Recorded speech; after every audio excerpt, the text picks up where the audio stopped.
Hello, this is Deborah Anderson, the Black Woman Animator, coming back to you with another video. And in this video, I have Kyle, Super Duper Kyle. Hello, hello. welcome. We gonna be vibing out on animation. You know, years ago, I came up with this idea to just interview adults and celebrities about their love for animation, and so this works. This is Yeah, all a part of my plan. I love that. I love that. Thank you for making this platform for people to come on here and do this. Nobody ever asked me questions about animation, and I'm like, what? Just because I'm grown up, I can't get no. You know what I mean? Come on. Well, this will be exclusive. So, first question: what do you love about animation? That's a good question. I think what I love about animation most is really endless possibilities of places and things that you can invent and come up with. And in a way, there's some that's soothing about animation, and to this day, even more than just a regular movie or a regular TV show, even if it's fantasy or not. And I think it's because just my entire childhood, I was connecting with those kind of characters. So now as an adult, and I was learning deep things from these characters. So now as an adult, anytime I watch animation, I still have this soothing feeling from childhood, but it's had one consistent through line through my entire life. So I really like it for that. And also like how characters can just live forever, Right. and not change. And I love that. You know what I mean? I want to watch these shows my entire life if I can, with the same characters, same story, just growing and growing. That's what I love about it. So, how was your childhood filled up with cartoons? What were you watching throughout the, from itty bitty to teenager? Oh my God. Man, I'm trying to think. I mean, I was watching everything under the sun, everything on Cartoon Network, everything on Nickelodeon, everything on Toonami. Um, I mean, just endless amounts of shows. Ed, Nettie's, SpongeBob, Batman, Superman, Spider-Man, Captain Planet, Inuyasha, Yu Yu Hakusho, Dragon Ball.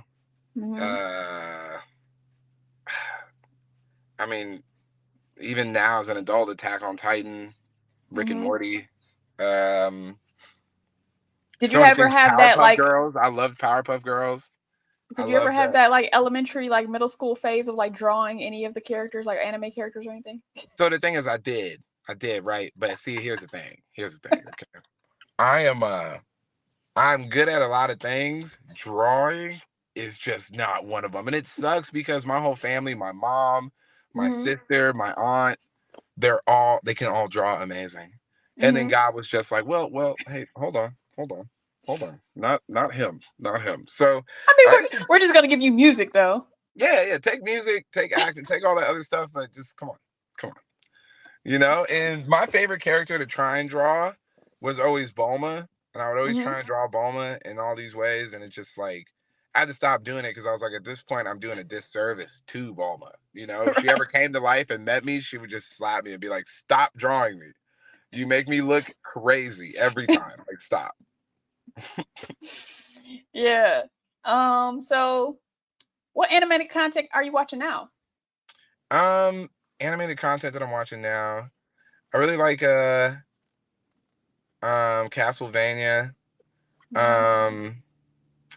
Castlevania. I've been watching Sword Art Online. I think Chainsaw Man impressed me the most recently with some of the animation. Yeah, those have kind of been some of my favorite. And I've been watching a lot of classics, a lot of old stuff. Yeah. Because the cinematography in those is so much slower and so much more set on no, just look at this perfectly framed image. Right. Everything is not moving around at a million miles a second. There's something about that I really admire and would love to hopefully bring back. Yeah. Yeah, I think for example, in the opening shot of Ghost in a Shell, um she's waking up out of bed and she's silhouetted against this window she opens up, and it's just perfect rectangle box. and then Mm-hmm. she gets up, and as she walks into the darkness, she like disappears, and then you hear her like open a door, and the perfect rectangle of light like comes through, and Yeah. she goes in and then walks past it and like exits the frame. Yeah. And yeah, some of that like 90s anime um animation is some of the best cinematography, I feel like, period. And that's why I think you see so many like epic movies just steal it. Like, take the entire shot, take the whole thing, because they R- cared so much about making everything look so epic, you know? Yeah, I feel like the shots kind of mimic like what's going on in the world. So like with the social media kind of jump cutty, quick stuff, that's how they do it in films too. But like back in the day, it was just all about like we vibing out, we just going slow, and so there was that room to do those long shots. But now, I feel like people are catering to everybody having a short attention span, and Hmm. so they're just kind of trying to keep those people interested as much as possible. Yeah, yeah, facts, facts. Um, so what is your favorite, style subgenre of animation? Is it anime? Um, yes, absolutely. I would say some of the themes, I think the animation was important Mm-hmm. for me loving anime because it's so realistic.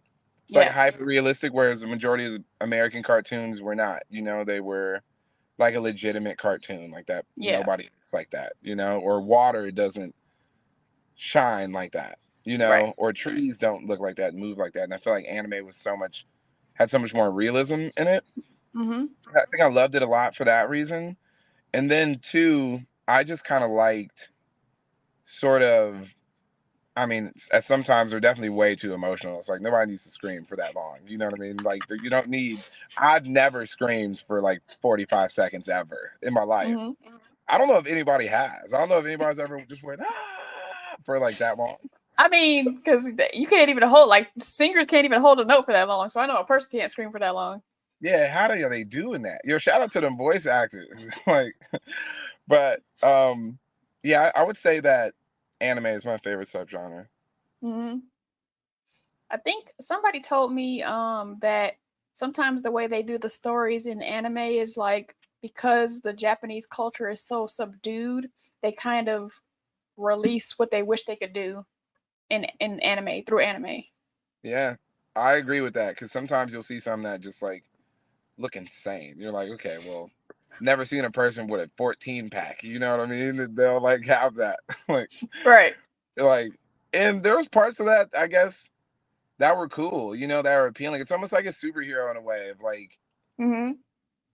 because I think even that's what Superman is too. He's just a bunch of stuff Right. we'll never be able to do put into like a character. And I think, yeah, anime definitely does that a lot, a lot. But it made me feel just like I could do anything type thing. Mm-hmm. That's Yeah. what's up. Can you talk about how you got into writing and storytelling through like TV, film, and what's difficult about writing a script versus writing a song? That's a good question. Well, I my entire life have always like had a infatuation and a passion for just writing.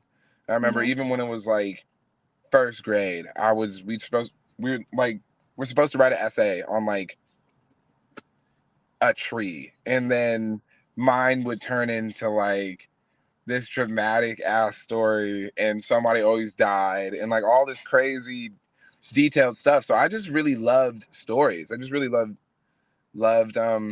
stories. I loved movies, and I always just felt like I can write my own story all the time. And Mm-hmm. I would write little stories about things. Um and I think what's more difficult about that than writing a song, Mm-hmm. they almost have they have two different forms of things that are really difficult. Okay. Like for an example, when you're writing a script, you have all of this time to really piece together one message. Because for me, any form of writing is really about saying something, Mm-hmm. right? It's about delivering a message, whether it's a poem or a song or a script or like whatever. It's about, okay, and this is what I'm trying to say. And you can read it and understand that.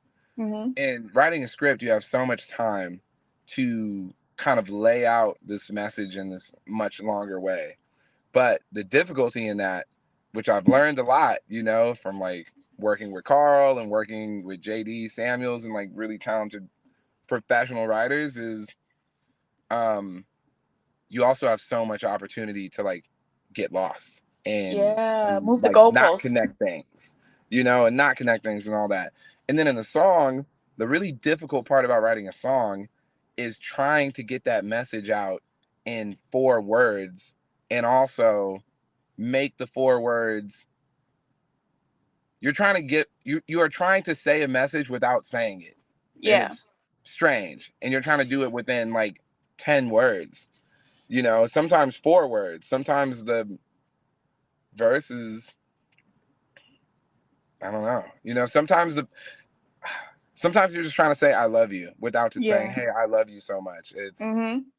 you know, that even if I never get that call, you're something something is still my all or something. And you're Right. trying to Yeah. put it in this same message about like, you know, I love you. I've never stopped loving you. And regardless if you ever love me back the way I do, I'm just going to hold on to this forever. Mm-hmm. Right? Could be the message. In a script, you can get that across. Yeah. Maybe even easier. And in a song, you got to do it in a couple words, and it's got to be hot. Like, you Yeah. know, it's got to bang. Yeah. So I think that's probably the difference in difficulty, is that one is just a much longer process and you have more opportunities to mess it up. And then one is a way shorter process and you have less opportunities to get it right. Bars. What are your thoughts on getting, more content with Black characters in TV and movies?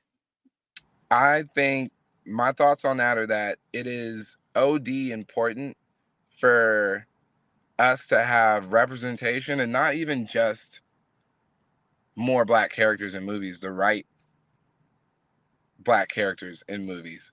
Mm-hmm. And I know that when I say that, it could sound a little like, okay, well, how do you know what the right one is? And I'm not saying I do, but I Right. noticed that there's some that are lacking. Yeah. There's some that aren't there a lot, as much as they should be. And in my opinion, we don't have enough Black characters that are just filled with eternal joy. You know, we don't Yes. have enough Black characters that are just so confident in themselves that there is no dark, misty mountain. What do you mean? You know, Right. I'm like, we don't really have Black characters with the same level of just blissful happiness and joy and confidence as like a Goku, right? Mm-hmm. And I think that in our life, we're not paying attention to how much the images we're looking at on that screen are having an effect on what we feel like we can or can't do. Yeah. You know, because every dude I see flying around does not look like me.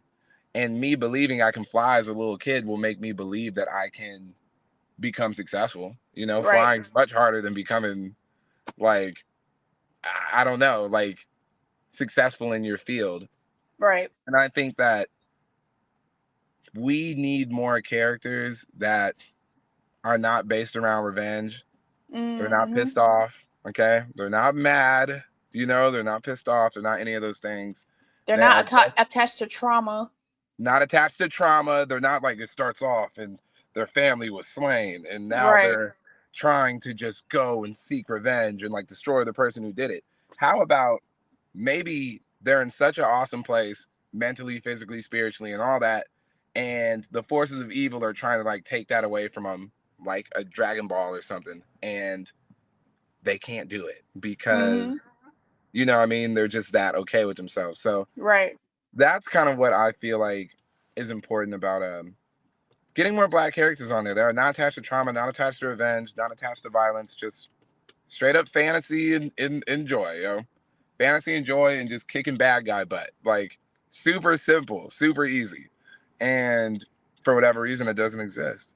Yeah. And I feel like the majority of the Black characters I had to watch were always had some sort of like, I don't know, stern, either like a stern personality or like, Mm-hmm. you know, just a little jaded or out for revenge or just kind of Mm-hmm. like, yeah, I don't know.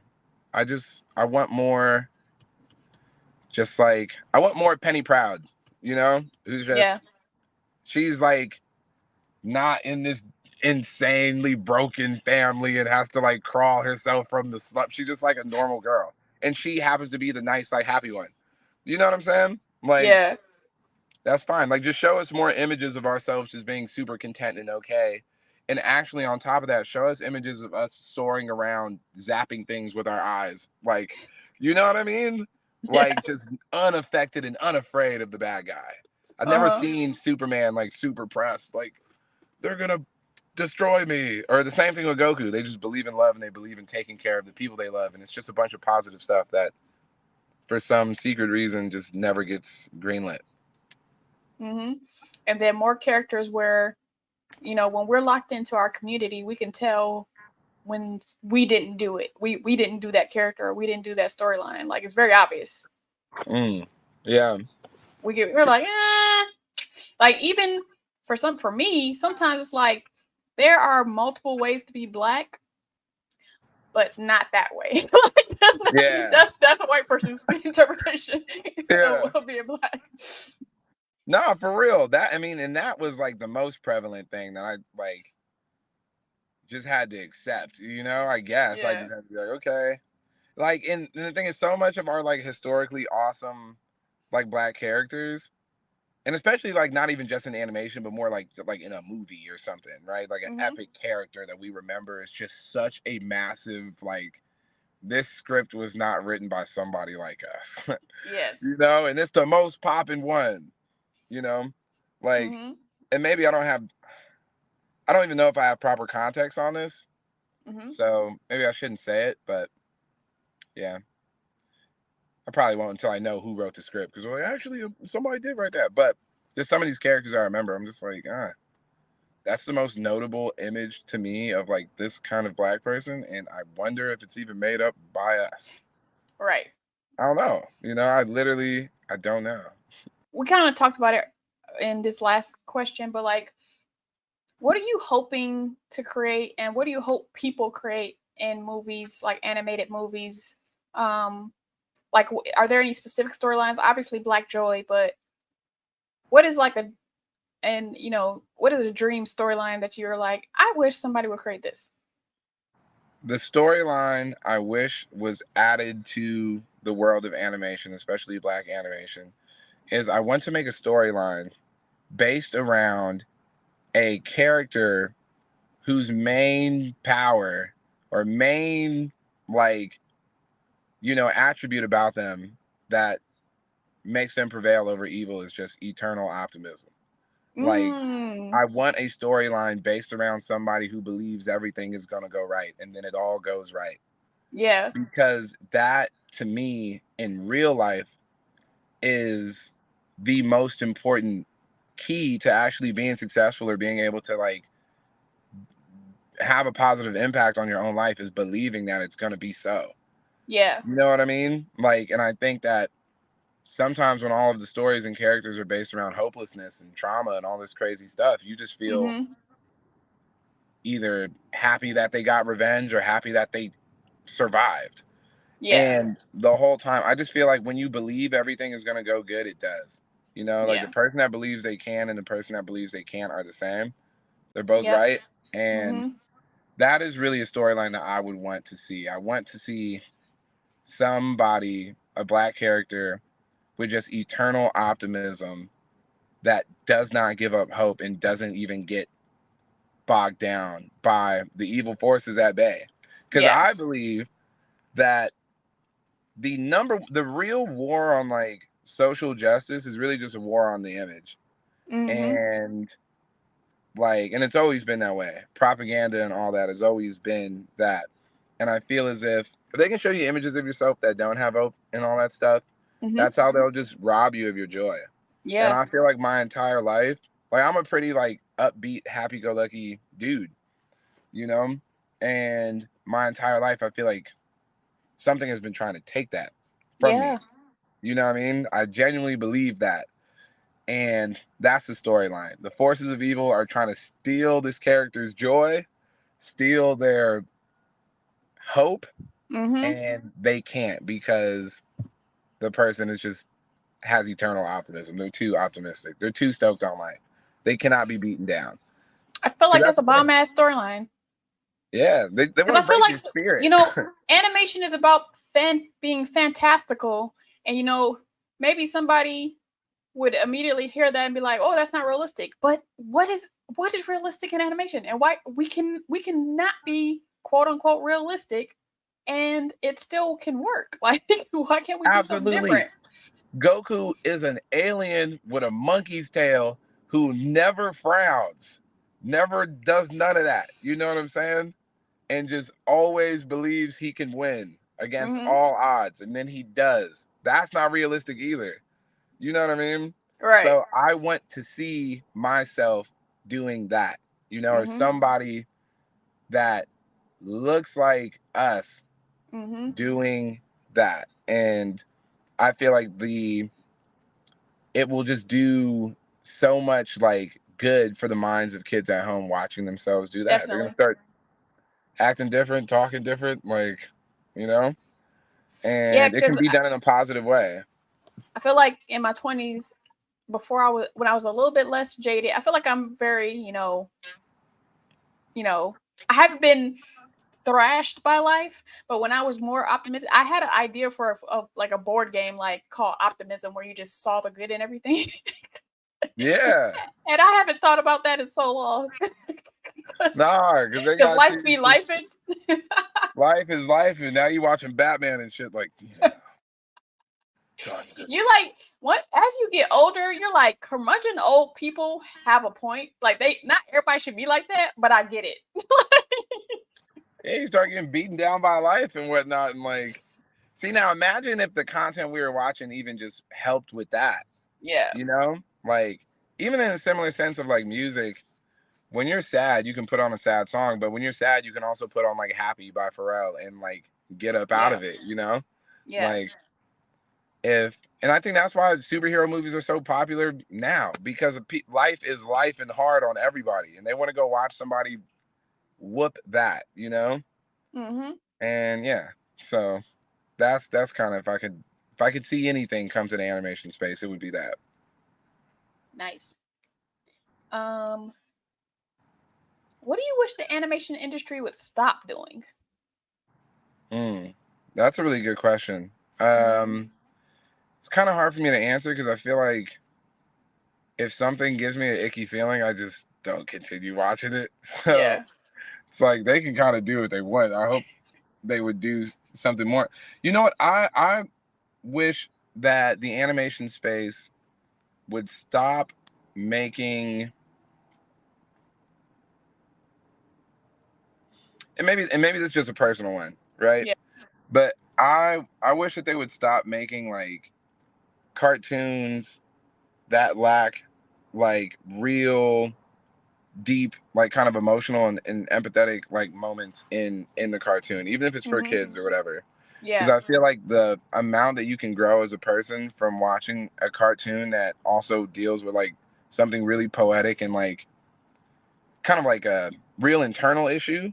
Yeah. um I think that those are just more profound, and they like give us keys to like work through stuff in life, like in Yu Yu Hakusho. Mm-hmm. um like Yusuke, I remember I was watching that a lot as a little kid, and there was like a lot going on in Mm-hmm. that point of my childhood. And after I finished that entire series, and like Yusuke essentially learns that anger is not the way, and he's going to be twice as powerful if he operates from love. Mm-hmm. Like that, I can use that, Yeah. I can use that to go out and build a better life for myself. And if I wouldn't have gotten that message until I was like, I don't know, 22, and I'm watching something that maybe is more for grown-ups, like by then, what's the point? I'm already lifed. Life already done lifed me. So, you know what I'm saying? So Yeah. now, like, I just feel like if they focused more on that when making cartoons, and obviously make it silly and make it bubbly, and then Mm-hmm. also add that in there too. Like things, well, add things like that, whether it's dealing with friendship or this, but just add real lessons. And I feel like maybe in animation right now, it's like people are afraid to like give a lesson because they Yeah. think maybe everybody won't agree with it. And it's like, why are you telling our kids this or that? But I think as the creator or as the creative or the writer, any person that's putting it together, it's a part of your job to have a profound message and one And a that's already vision. been ironed over again and again and again, so you're not ashamed of anybody hearing this message that you had to say. So I feel Yeah. like I want them to do that, and stop just making stuff that was just like a funny knee slapper and then rolled on. Like, don't be Yeah. afraid to teach them something too. Here you go. Here's some info. Yeah. Here's how you deal with your emotional anger. Go ahead, take that. Go on and learn you something. Yeah.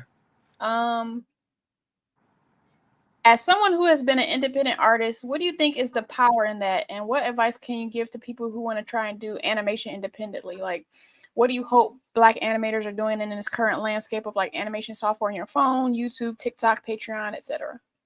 I think that Black animators should be anything independent. The key word in independent is by yourself, right? So like, it's clearly going to be just much more difficult, but don't be discouraged by baby stepping it all the way to the top, right? Like in music, for example, everybody wants to just like make one song, send it to some like famous rich executive guy, get signed, get millions of dollars, and just like have some massive debut album type thing. Chances are that it's not going to be you. And so you can give up right there. Or you can baby step it where you drop one song, you make one piece of merch, one thing, they only get 100 plays, and you keep going until they get 1,000, and you keep going until they get millions one day. And I feel like you can do the same thing in the animation space with all the tools that you have and social media. You can almost build a fan base for a universe prior to it having anything more than just a story. You could post the story that you can write on your phone and read the story and fall in love with these characters. And then from there, you can build that fan base and cultivate it. You can do Patreon for it. You can do GoFundMe's for the next chapter of the thing. Maybe next they want to see it animated or they want to see it illustrated. And now you can go out and make like a graphic novel, Right. And build that little by little by little. And then, or you can start right off just animating it. If you're nice at that yourself, if you're like really sick at that, Yeah. you can start that from the beginning and just build it at any baby stage, because all of that is laying foundation for your thing to like come to fruition. So I kind of feel like that's my best piece of advice would just be start on the internet, start on social media. And even if you don't have a single picture, just show them the story. Yeah. Put it out, typed out in the notes, and start promoting it to people. Read this, read this, read this. And you might look up 10 years later and have like a show, And that sounds crazy, right? It sounds like a long time, but anything in this world that matters takes forever. Yeah. It's a fact. I've done it in like multiple different avenues before. Yeah. Music being one of them, like acting and movies and film being another one.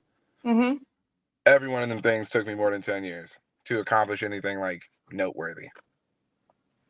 I feel like it's kind of crazy because being like, millennials or Gen Z, we've grown up in where the Issa Rays and stuff like that have done stuff independently and saw success from that, like your music career. But it's like people in their 30s and 20s and either teenagers are still trying to pitch. It's like, can you speak about the power of independent? Like, yeah, for real. No, think about it. Issa Rae, funny. She's like, I'm funny. My ideas, funny. They are. Like, they're already good. Camera, affordable. Like, it's right there. I got time. I'm going to go outside and, sorry, it's like another plan. I got time, so I'm going to go outside and shoot this, And like, I heard a really good quote, and I can't remember who it's from, so I don't want to misquote it, but it was from a really sick director. And he was saying, if you want to be in films and you want to be in movies, you should go get a pen and a piece of paper, and you should write out your script and read it and send it to your friends and let them tell you if they like it or not. Take it back, try and make it better. Then that same week or the next week, if it takes you a week to write it, The next week, you need to go out with some friends and shoot it. Yeah. Right? If you only have the means to shoot, you can shoot something that takes place in an apartment and shoot it there at home and do it. And I've practiced this myself. I've like, film sometimes can be like far and few between. And for the longest, I wanted to continue making films. This is during the pandemic, and I wasn't able to. So I wrote something. It's called Allie and I. It's on YouTube right now. You can go check it out. Nice. And all inspired from this one quote.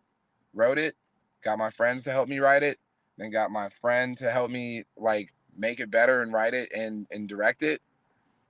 Like found some like talented people to just come shoot it at the house. And it was really like a group of friends just making this movie.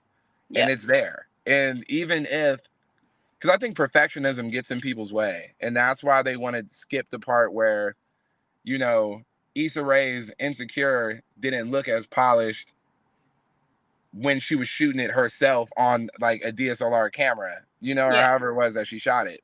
And people want to skip that part and they want it to just go right to the point where, and I know it's called Awkward Black Girl, it's not, but essentially the idea, like the idea of the concept of her show was like in her mind and she was making it. And people want to skip the part where it looks like that and just go to the part where it's like starring Zendaya or whoever. They want to go right to the point where it's huge. And that perfectionism will keep you from ever having anything. Because even if the idea that they have for their movie in their mind is so epic and it's so perfect, it's like, well, mine's is better than yours because mine exists. Yeah. Mine exists. It's on YouTube right now. Go watch it. Tell me what Everybody got an idea. Like I saw this comic and it's like a house is burning down and a firefighter is sitting in a chair sipping some coffee and he's like, I'm an idea fireman. And I'm like, everybody's an idea person. If he's an idea fireman, how that help to burn a house? Yeah, somebody you need water and execution. Yeah, somebody is getting cooked. Somebody's getting cooked if that's the case. So yeah, I think that's the power of independence is like just go do it and make it better and better and better and better and better and better. And that's the quickest way to the top. Like, and that's the only guaranteed way.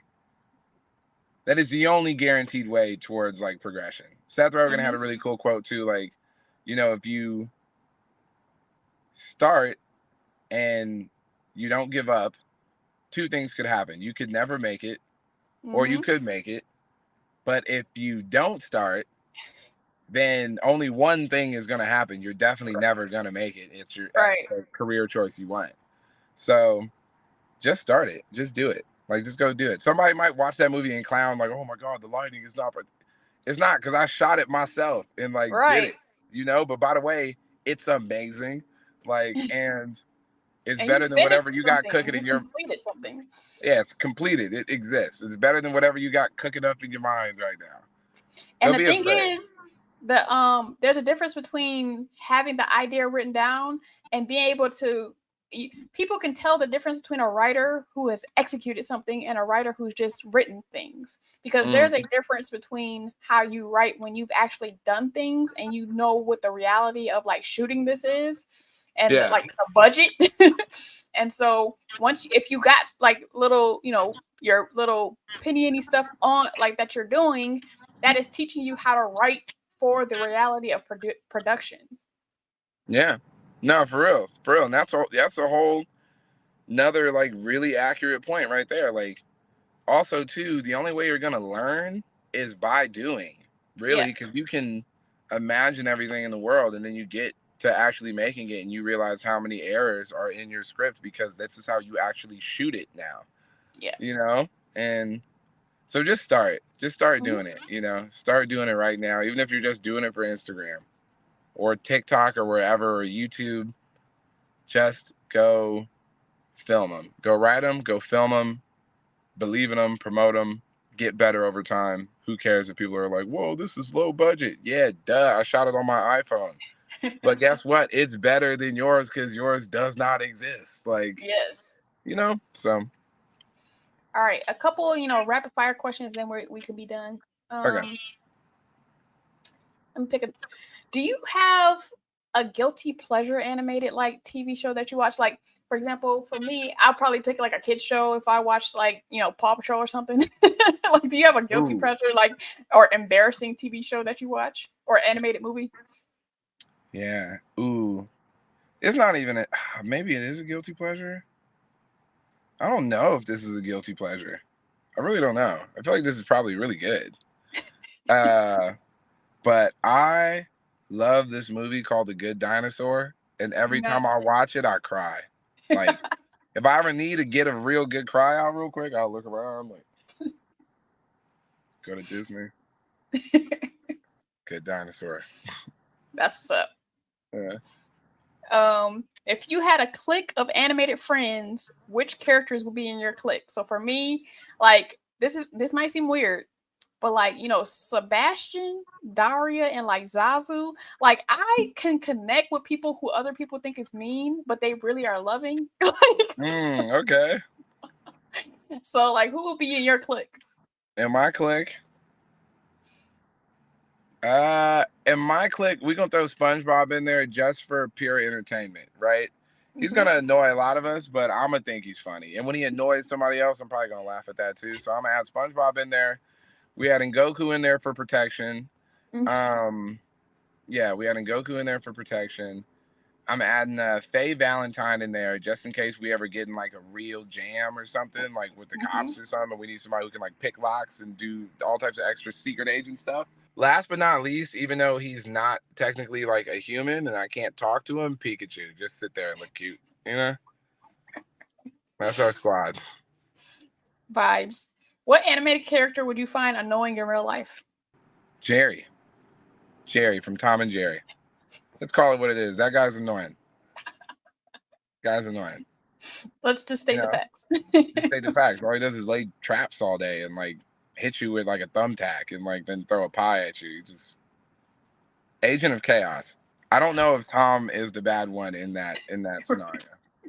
He's just getting beat up all day. Right. Yeah. If a studio could only do it perfectly, which animated movie or TV show do you wish they would remake or have a part 2 for? If a studio could do it perfectly. Or a continuation of the story. Yeah.